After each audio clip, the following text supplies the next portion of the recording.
Olá, o artigo escolhido por mim e pelo Lohan é sobre aplicação de sistemas aquosos bifásicos na purificação de tetraciclina. Os autores são Igor Adriano de Oliveira Reis e Samuel Bruno dos Santos. Os tópicos a serem abordados na nossa apresentação serão introdução, metodologia, seguido pelos resultados e conclusão.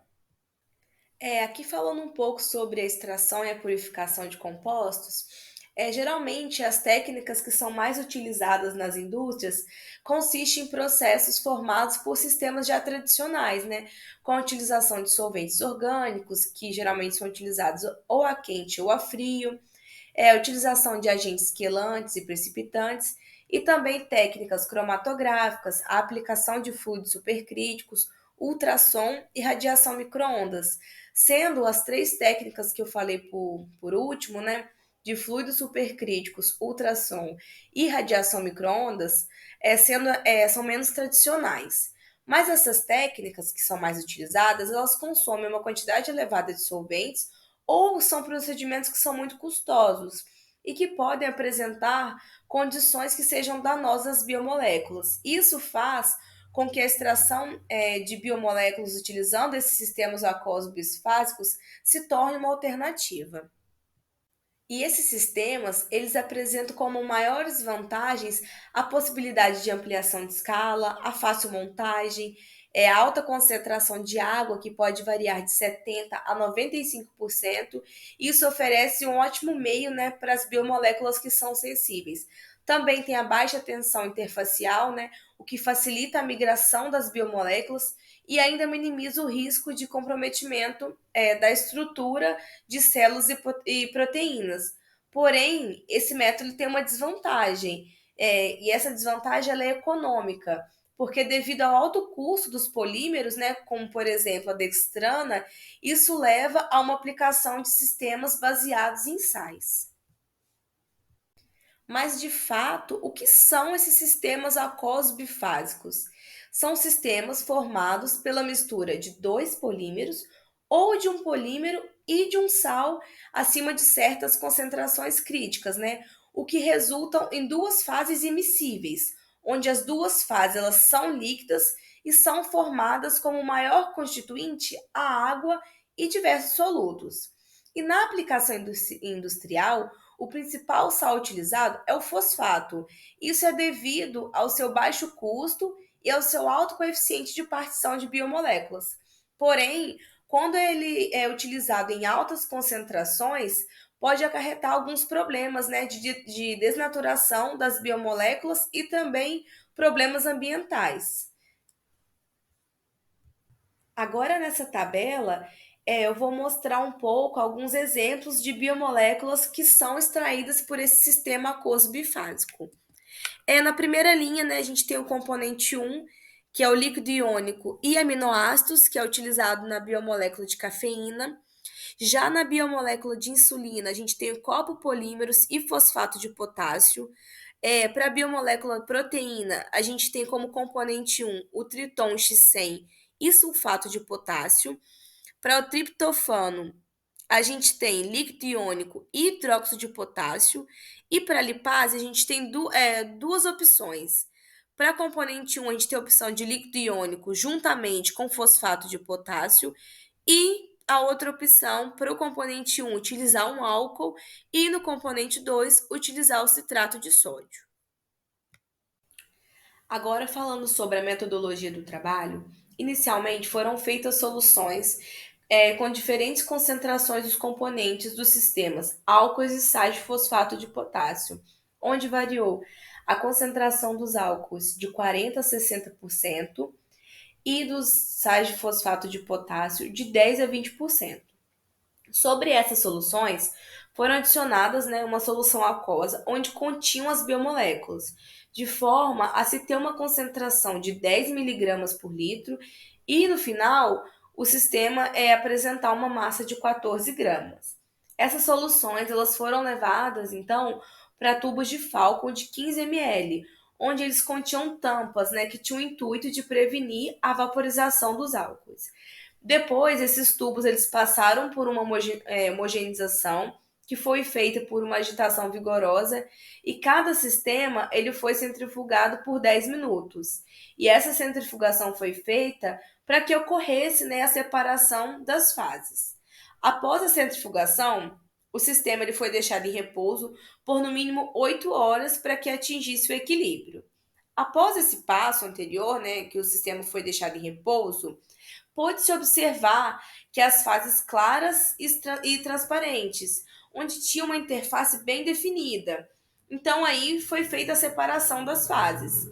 E com o auxílio de uma pipeta, foi separada a fase de topo e para poder separar a fase de fundo, foi utilizada uma seringa que continha uma agulha mais longa. Após fazer a separação das fases, foram feitas algumas análises, né? Como a determinação das massas e volumes de cada fase, e as temperaturas que foram avaliadas foram entre 278,15 Kelvin a 308,15 Kelvin. E também foi calculado o coeficiente de partição, que é representado pela letra K, e aí tem a fórmula desse coeficiente de partição, onde se utiliza uma relação entre as concentrações das biomoléculas na fase de topo e na fase de fundo.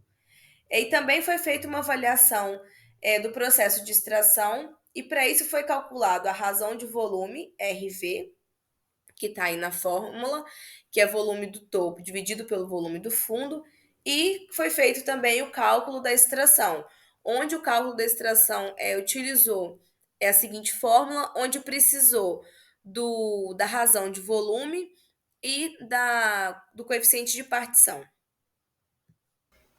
Agora eu vou falar um pouco sobre os resultados.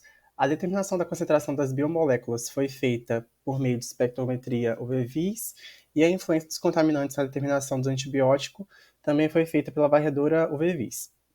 Foi feito para as soluções aquosas de álcool, sais de fosfato, a 40%, e o comprimento de onda, que obteve a maior absorção, foi de 275 e 355 nanômetros.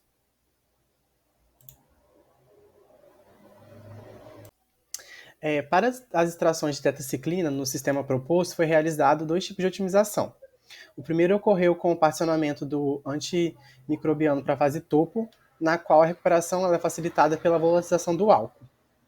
O caminho para a fase topo ele foi feito com álcool isopropanol e o fosfato, devido a maior coeficiente de partição de 1,64 para as misturas de topo de 50% de álcool e 15% de sal em peso.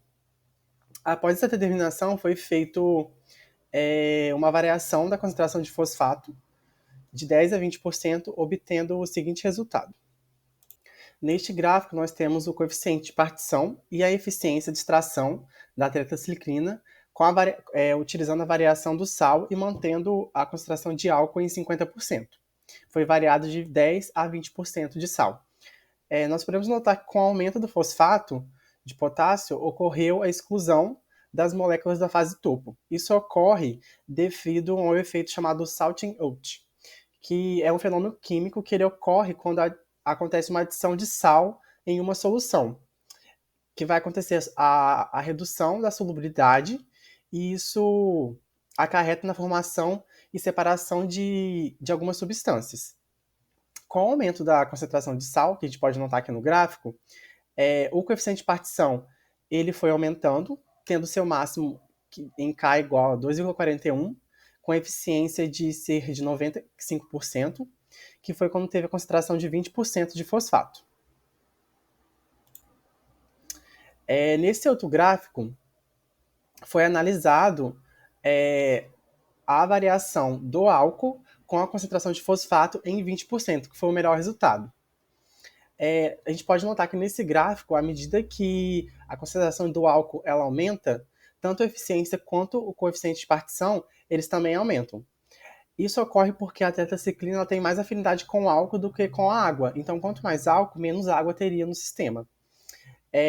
Isso favorece o particionamento para a fase de topo.